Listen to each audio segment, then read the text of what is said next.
നിലമ്പൂർ ഉപതെരഞ്ഞെടുപ്പിൽ കോൺഗ്രസുമായി സഹകരിച്ച് പ്രവർത്തിക്കാൻ പി.വി. അൻവർ. മുന്നണി പ്രവേശന നിബന്ധനയിൽ അൻവർ അയഞ്ഞു. പിണറായി സത്തിനെതിരെ ഒരുമിച്ച് മുന്നോട്ടു പോകുമെന്ന് പി.വി. അൻവർ.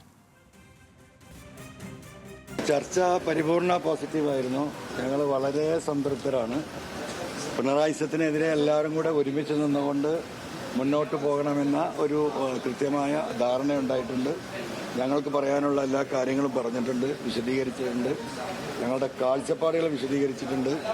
പിണറായി സത്തെ എങ്ങനെയാണ് നമ്മൾ തകർക്കേണ്ടത് എന്നതിനെക്കുറിച്ച് ഞങ്ങളുമായി ബന്ധപ്പെട്ട ആളുകളുടെ കാഴ്ചപ്പാടുകൾ വിശദീകരിച്ചിട്ടുണ്ട്, എല്ലാം വിശദീകരിച്ചിട്ടുണ്ട്. കോൺഗ്രസ് ലീഡർഷിപ്പ് ആ കാര്യം വളരെ ഗൗരവമായി മണിക്കൂറുകളോളം ഇരുന്ന് കേട്ട് ഞങ്ങൾ ചർച്ച ചെയ്തിട്ടുണ്ട്. ഇനി സ്വാഭാവികമായിട്ടും അവർ UDF ലീഡർഷിപ്പുമായി കൂടിയാലോചിച്ച് ഔദ്യോഗികമായിട്ടുള്ള ഒരു UDF മീറ്റിംഗിലൂടെ കാര്യങ്ങൾ തീരുമാനമാവും. നിലമ്പൂർ ഉപതെരഞ്ഞെടുപ്പിൽ പി.വി. അൻവറുമായി സഹകരിച്ച് പ്രവർത്തിക്കുമെന്ന് വ്യക്തമാക്കി കോൺഗ്രസ് നേതൃത്വം. പി.വി. അൻവറിന്റെ സഹകരണം നിലമ്പൂരിൽ ഗുണം ചെയ്യുമെന്ന് വി.ഡി. സതീശനും കെ. സുധാകരനും പറഞ്ഞു.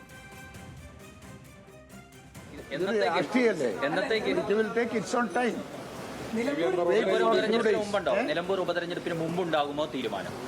അത് UDF ആയിട്ട് ആലോചിച്ചാലേ പറയാൻ കഴിയും. We can think about it. Okay. നിശ്ചയമായും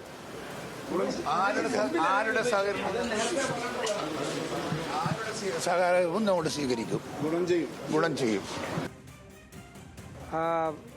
പി.വി. അൻവറുമായിട്ട് നമ്മൾ വിശദമായി സംസാരിച്ചു. അദ്ദേഹം കോൺഗ്രസുമായിട്ടും UDF-ഉമായിട്ടും സഹകരിച്ച് നിൽക്കും. അതുമായി ബന്ധപ്പെട്ട് എങ്ങനെയാണ് സഹകരണത്തിൻ്റെ മോഡ് എന്താണ് എന്നതിനെക്കുറിച്ച് അദ്ദേഹം ചില നിർദ്ദേശങ്ങൾ ഞങ്ങളോട് പറഞ്ഞിട്ടുണ്ട്. ആ നിർദ്ദേശങ്ങൾ ഞങ്ങൾ കോൺഗ്രസ് പാർട്ടിയിലും UDF-ലും ചർച്ച ചെയ്തൊരു തീരുമാനമെടുത്ത് അദ്ദേഹത്തെ അറിയിക്കും. UDF ഘടകകക്ഷികളുടെ അത് ചെറുതും വലുതൊന്നുമല്ല, എല്ലാ ഘടകകക്ഷികളായിട്ട് UDF ഘടകകക്ഷികളുമായിട്ട് ചർച്ച ചെയ്തിട്ട് മാത്രമേ ഒരു കക്ഷിയുടെയോ ഒരാളുടെയോ UDF പ്രവേശനത്തെക്കുറിച്ച് ഫൈനലായിട്ട് പറയാൻ പറ്റുള്ളൂ. എല്ലാ ഘടകകക്ഷികളുടെ അഭിപ്രായം ഗൗരവത്തോടുകൂടി കേട്ടിട്ട് ഞങ്ങൾ ഒരുമിച്ചൊരു തീരുമാനം പെട്ടെന്നെടുക്കും. വിവരങ്ങളുമായി ഹാൻസ് ജോൺ ഉണ്ട്. ഹാൻസ്, അൻവർ അയയുകയാണ്. കുറച്ചു മുൻപ് വരെ അൻവറിനെ സ്വീകരിക്കാം, എന്നാൽ തൃണമൂലിനെ സ്വീകരിക്കാൻ കഴിയില്ലെന്ന നിലപാട് കോൺഗ്രസ് മുന്നോട്ട് വെച്ചു. അതിൽ അയഞ്ഞു വരികയാണ് ഇപ്പോൾ അൻവർ ചെയ്തിരിക്കുന്നത്. എന്തൊക്കെ വിശദാംശങ്ങളാണ് ഇതുമായി ബന്ധപ്പെട്ട് ലഭിക്കുന്നത്?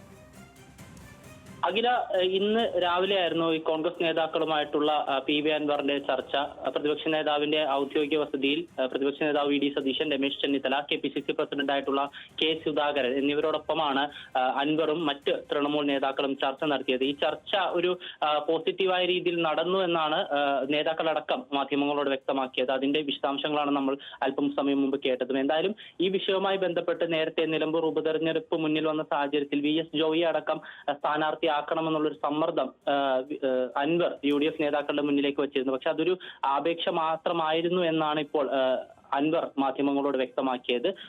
UDF-ന്റെ ഏത് സ്ഥാനാർത്ഥിയെയും താൻ പിന്തുണയ്ക്കും, അവർ ജയിക്കാൻ വേണ്ടിയുള്ള എല്ലാ ശ്രമവും നടത്തും എന്നാണ് ഇപ്പോൾ അൻവർ വ്യക്തമാക്കിയിരിക്കുന്നത്. അതിനോടൊപ്പം തന്നെ തൃണമൂൽ കോൺഗ്രസിന്റെ മുന്നണി പ്രവേശനവുമായി ബന്ധപ്പെട്ടുള്ള സൂചനകളും തരുന്നുണ്ട്. പക്ഷേ ഇത് എത്രത്തോളം പ്രാവർത്തികമാകും എന്നുള്ളൊരു ചോദ്യം കൂടി ബാക്കി നിൽക്കുകയാണ്. കാരണം ദേശീയ നേതൃത്വം അടക്കം UDF-ൽ തൃണമൂൽ കോൺഗ്രസിനെ പങ്കാളിയാക്കുന്നതിൽ വിമുഖത കാണിക്കുന്നുണ്ട്. പക്ഷേ അൻവറിനെ സംബന്ധിച്ചിടത്തോളം തൃണമൂൽ കോൺഗ്രസ്സുകാരനായി മാത്രമേ UDF-ൽ നിലനിൽക്കാൻ സാധിക്കൂ എന്നുള്ള സൂചനയും അൻവർ തന്നിട്ടുണ്ട്.